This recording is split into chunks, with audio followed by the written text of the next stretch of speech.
Om Shri Sai Ram, Shri Sai Satcharita, written by Hemant Panji and translated by Gunaji. Chapter 6, Ramanavami Festival and Masjid Repairs. Before describing Ramanavami Festival and Masjid repairs, the author makes some preliminary remarks about Sadguru as follows. Efficacy of the touch of Guru's hand. Where real or Sadguru is the helmsman, he is sure to carry us safely and easily beyond the worldly ocean. The word Sadguru brings to mind Sai Baba. He appears to me as if standing before me and applying Udi, that is sacred ashes, to my forehead and placing his hand of blessing on my head. Then joy fills my heart and love overflows through my eyes. Wonderful is the power of the touch of Guru's hand. The subtle body that is consisting of thoughts and desires, which cannot be burnt by the world dissolving fire, is destroyed by the mere touch of the Guru's hand, and the sins of many past births are cleaned and washed away. Even the speech of those whose heads feel annoyed when they hear religious and godly talks attains calmness. The seeing of Sai Baba's handsome form chokes our throat with joy, makes the eyes overflowing with tears, and overwhelms the heart with emotions. It awakens in us, I am He, that is Brahma.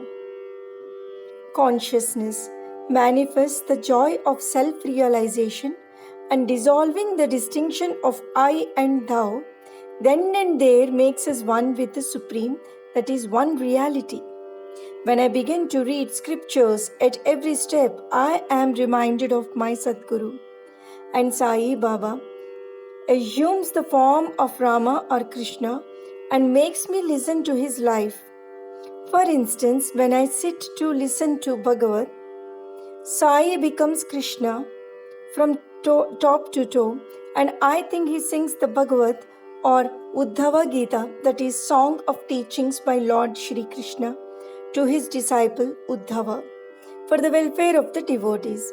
When I begin to chit-chat, I am at once put in mind of Sai's stories for enabling me to give suitable illustrations. When I myself start to write anything, I cannot compose a few words or sentences. But when he of his own accord makes me write, I go on writing, and there is no end to it. When the disciple's egoism props up, he presses it down with his hand and giving him his own power,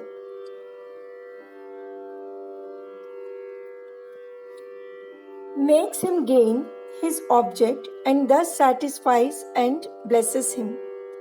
If anyone prostrates before Sai and surrenders heart and soul to him, then unsolicited, all the chief objects of life, that is dharma, righteousness, artha, wealth, kama, that is desire, and moksha, deliverance, are easily and unsolicitedly attained. 4 paths, that is of karma, jnana, yoga, and bhakti, lead us separately to God. Of these, the path of bhakti is thorny and full of pits and ditches, and thus difficult to traverse. But if you, relying on your Sadguru, avoid the pits and thorns and walk straight, it will take you to the destination, that is God. So says definitely Sai Baba. After philosophizing about the self-existent Brahma, his power, that is Maya, to create this world and the world created, and stating that all these three are ultimately one and the same, the author quotes Sai Baba's words, guaranteeing the welfare of the bhaktas. There will never be any dearth or scarcity regarding food and clothes in any devotee's homes. It is my special characteristic that I always look to and provide for the welfare of those devotees who worship me wholeheartedly with their minds ever fixed on me. Lord Krishna has also said the same in the Gita. Therefore, strive not much for food and clothes. If you want anything back of the Lord, leave worldly honors.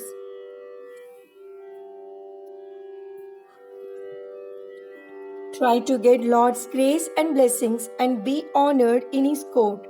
Do not be deluded by worldly honor.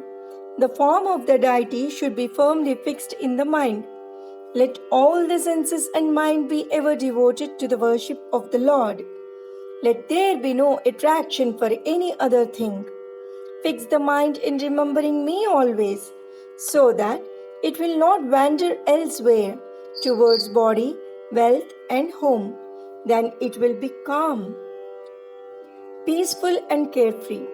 This is the sign of the mind being well engaged in good company. If the mind is vagrant, it cannot be called well merged.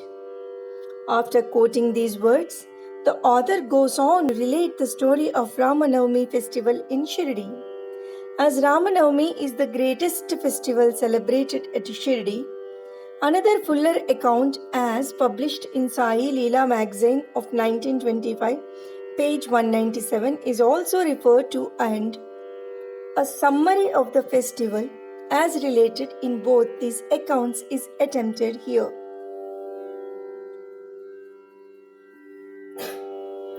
Origin. One Mr. Gopal Rao Gund was a circle inspector at Kopargaon. He was a great devotee of Baba. He had 3 wives but had no issue. With Sai Baba's blessings, a son was born to him.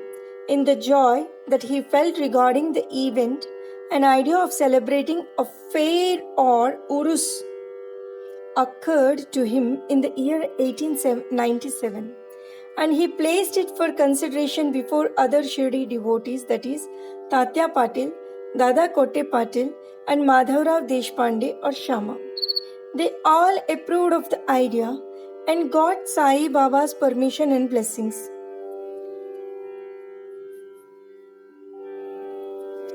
Then, an application for getting the collector's sanction for celebrating the Urus was made. But as the village Kulkarni reported against holding the fair, the sanction was refused.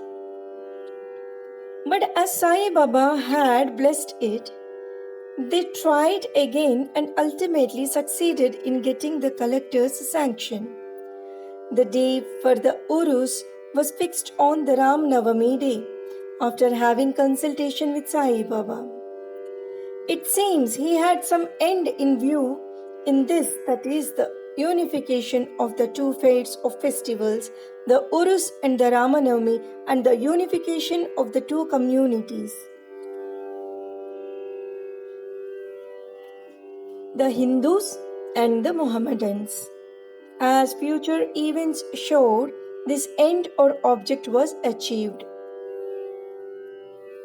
Though the permission was obtained, but other difficulties cropped up. Shirdi was a village and there was scarcity of water. There were 2 wells in the village. The one in use dried up soon, and the water from the second was brackish. This brackish water was turned into sweet one by Sai Baba by throwing flowers into it. The water of this well was insufficient, so Tatya Patil had to arrange to get water from a well by fixing moats, that is, leather sacks, thereon at a considerable distance. Then temporary shops had to be constructed and wrestling bouts arranged. Gopal Rao Gund had a friend by name Damu Anna Kasar of Ahmednagar. He also was similarly unhappy in the matter of progeny. Though he married 2 wives, he too was blessed by Sai Baba with sons. And Mr. Gund prevailed upon his friend to prepare and supply one simple flag for the procession of the fair. He also succeeded in including Mr. Nana Sahib Nimonkar to supply another embroidered flag. Both these flags were taken in procession through the village and finally fixed at the two ends or corners of the masjid, which is called by Sai Baba as Dwarakamai. This is being done even now.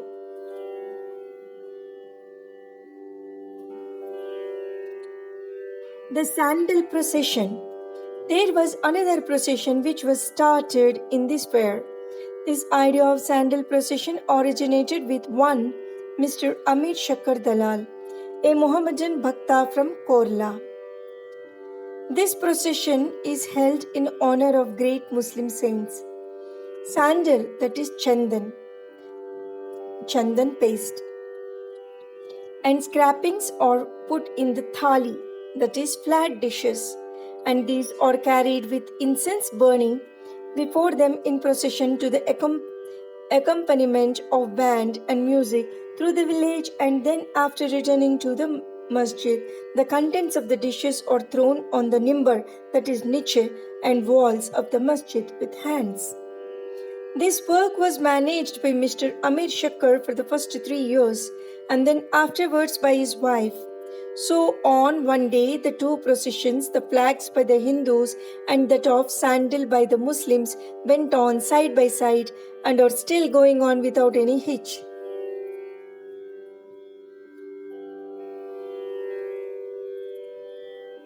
Arrangement. This day was very dear and sacred to the devotees of Sai Baba. Most of them turned out on the occasion and took a leading part in the management of the fair. Tatya Kote Patil looked to all outward affairs, while the internal management was entirely left to one Radha Krishna Mai, a female devotee of Baba.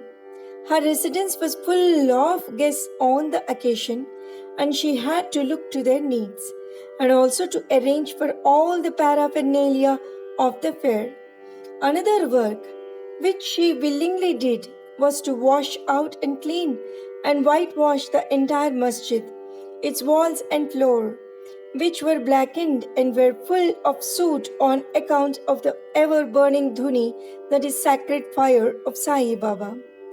This work she did during the night when Sai Baba went to sleep every alternate day in the Chavadi. She had to take out all the things, including even the dhuni, and after thorough cleaning and whitewashing, replace them as they were before. Feeding the poor, which was so dear to Sai Baba, was also a great item in this fair. For this purpose, cooking on a grand scale and preparing various sweet dishes was done in Radha Krishna Mai's lodging, and various rich and wealthy devotees took a leading part in this affair. Transformation of Urus into Ramanavami festival. Things were going on in this way, and the fair was gradually increased in importance till 1912 AD, when a change took place. That year, one devotee, Mr. Krishna Rao Jageshwar Bhishma, Mr. Krishna Rao Jageshwar Bhishma, the author of the pamphlet Sai Saguna Pasana, came for the fair with Dada Saheb Kaparde of Amravati and was staying on the previous day in the Dikshit Vada. While he was laying on the veranda and while Mr. Lakshman Rao alias Kaka Mahajani was going down with puja materials to the masjid, a new thought arose in his mind and he accosted the latter thus: "There is some providential arrangement in the fact that the Urus or fair is celebrated in Shirdi on the Ramanavami day. This day is very dear to all the Hindus. Then why not begin the Ramanavami festival, the celebration of the birth of Sri Rama, here on this day?" Kaka Mahajani liked the idea, and it was arranged to get Baba's permission in this matter. The main difficulty was how to secure a Haridas who would perform kirtan and sing the glories of the Lord on the occasion. But Bhishma solved the difficulty by saying that his Rama Akhyam, that is, composition on Rama's birth, was ready and he would do the kirtan himself while Kaka Mahajani should play on the harmonium. It was also arranged to get the Santavada, that is, ginger powder mixed with sugar, as prasad prepared by Radha Krishna Mai. So they immediately went to the masjid to get Baba's permission. Baba, who knew all things and what was passing there, asked Mahajani as to what was going on in the Wada. Being rather perturbed, Mahajani could not catch the purport of the question and remained silent. Then Baba asked Bhishma what he had to say. He explained the idea of celebrating Ramanavami festival and asked for Baba's permission, and Baba gladly gave it. All rejoiced and made preparations for the Jayanti festival. Next day, the masjid was decorated with buntings, etc. A cradle was supplied by Radha Krishna Mai and placed in front of Baba's seat, and the proceedings started. Bhishma stood up for Kirtan and Mahajani played on the harmonium. Sai Baba sent a man to call Mahajani. He was hesitating to go, doubting whether Baba would allow the festival to go on. But when he went to Baba, the latter asked him as to what was going on and why the cradle was placed there. He answered that the Ramanavami festival had commenced and the cradle was put on for that purpose. Then Baba took a garland from the nimbar, that is niche, and placed it round his neck and sent another garland for Bhishma. Then commenced the kirtan. When it came to a close, pound sounds of victory to Rama went up, and gulal, that is red powder, was thrown up all round amidst band and music. Everybody was overjoyed. When suddenly roaring was heard, the red powder thrown promiscuously all round went up, somehow entered Baba's eyes. Baba got wild and began to scold and abuse loudly. People got frightened by this scene and took to their heels. Those intimate devotees who knew Baba well took these scoldings and outpourings of Baba as blessings in disguise. They thought that when Rama was born, it was proper for Baba to get wild and enraged to kill Ravana and his demons in the form of egoism and wicked thoughts, etc. Besides, they knew that whenever a new thing was undertaken at Shirdi, it was usual with Baba to get wild and angry.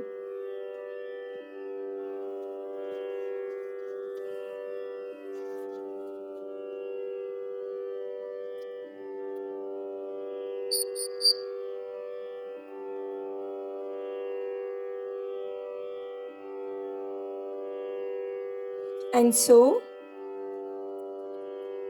they kept quiet.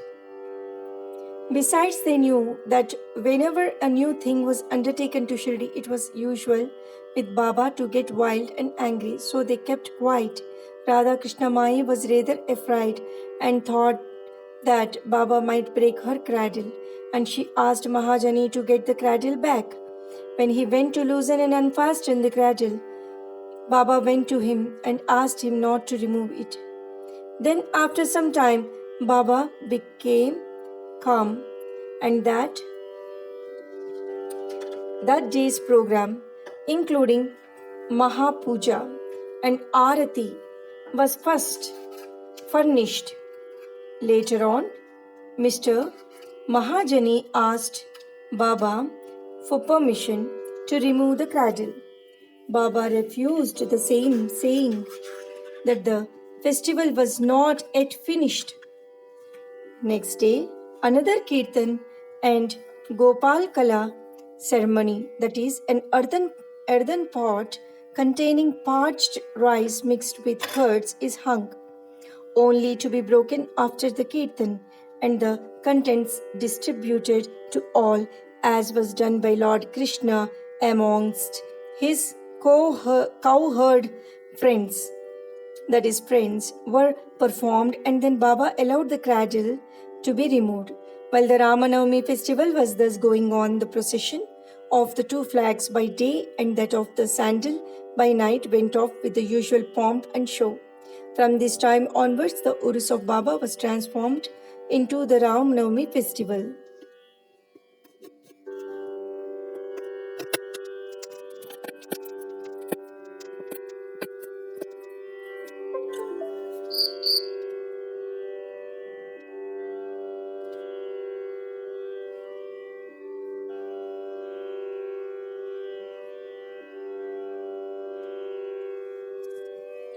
From next year, that is in 1913, the items in the program of Ramanavami began to increase.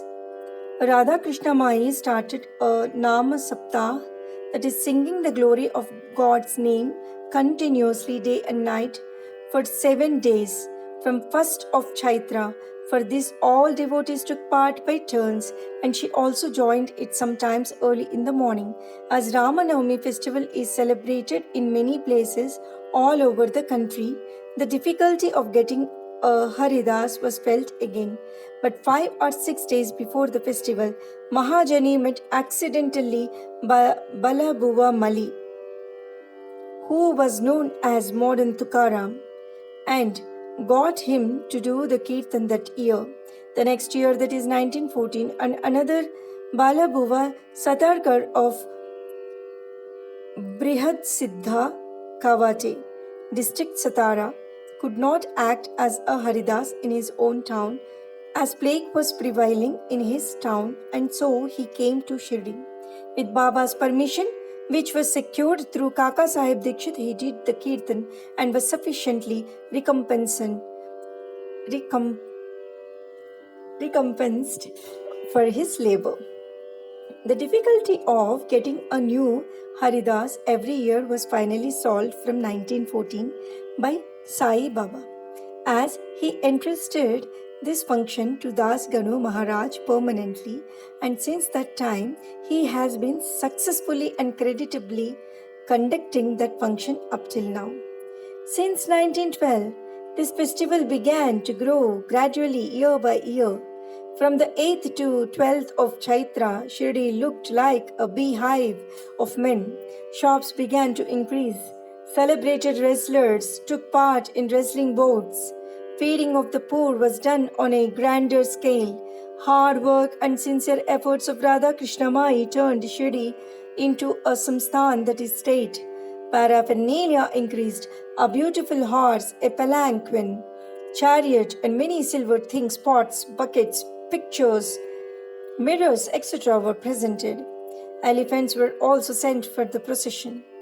Though all this paraphernalia increased enormously, Sai Baba ignored all these things and maintained his simplicity as before. It is to be noted that both the Hindus and Mohammedans have been working in unison in both the processions, and during the entire festival there has been no hitch or quarrel between them at all so far. First, about 5,000 to 7,000 people used to collect, but that figure went up to 75,000 in some years. Still, there was no outbreak of any epidemic or any riots worth the name during so many past years. Repairs to the masjid. Another important idea occurred to Gopal Gund. Just as he started the Urus or fair, he thought that he should put the masjid in order. So, in order to carry out the repairs, he collected stones and got them dressed. But this work was not assigned to him. This was reserved for Nana Sahib Chandokar, and the payment work for Kaka Sahib Dikshit. First, Baba was unwilling to allow them to have these works done, but with the intervention of Mahal Sapati, a local devotee of Baba, his permission was secured. When the payment was completed in one night in the masjid, Baba took a small gadi for his seat. discarding the usual piece of sack cloth used till then. In 1911, the Sabha Mandap, that is courtyard, was also put in order with great labor and effort. The open space in front of the masjid was very small and inconvenient. Kaka Sahib Dikshit wanted to extend it and put on it a roofing at great expense. He got iron posts and pillars and trusses and started the work. At night, all the devotees worked hard and fixed the posts. But Baba, when he returned from Chowdi next morning, uprooted them all and threw them out. Once it so happened that Baba got very excited, caught a pole with one hand and began to shake and uproot it, and with the other hand caught the neck of Tatya Patil. He took by force Tatya's peta, struck a match, set it on fire, and threw it in a pit. At that time, Baba's eyes flashed like burning embers. None dared to look at him. All got terribly frightened. Baba took out a rupee from his pocket and threw it there, as if it were an offering on an auspicious occasion. Tatya also was much frightened. None knew what was going to happen to Tatya, and none dared to interfere. Bhagoji Shinde, the leper devotee of Baba, made a little boldly advance, but he was pushed out by Baba. Madhav Rao was also similarly treated, he being pelted with brick pieces. So all those who went to intercede were similarly dealt with. But after some time, Baba's anger cooled down. He sent for a shopkeeper, got from him an embroidered feta, and himself tied it on Tatya's head as if he was being given a special honor. All the people were wonderstruck to see this strange behavior of Baba. They were at a loss to know what enraged Baba so suddenly and what led him to assault Tatya Patil and why his anger cooled down the next moment. Baba was sometimes very calm and quiet and talked sweet things with love, but soon after, with or without any pretext, got enraged. Many such incidents may be related, but I do not know which to choose and which to omit. I therefore refer them as they occur to me. In the next chapter, the question whether Baba was a Hindu or a Mohammedan will be taken up, and his yogic practices and powers and other matters will be dealt with. Bo to Shri Sai Baba, peace be to all. Om Shri Sai Ram.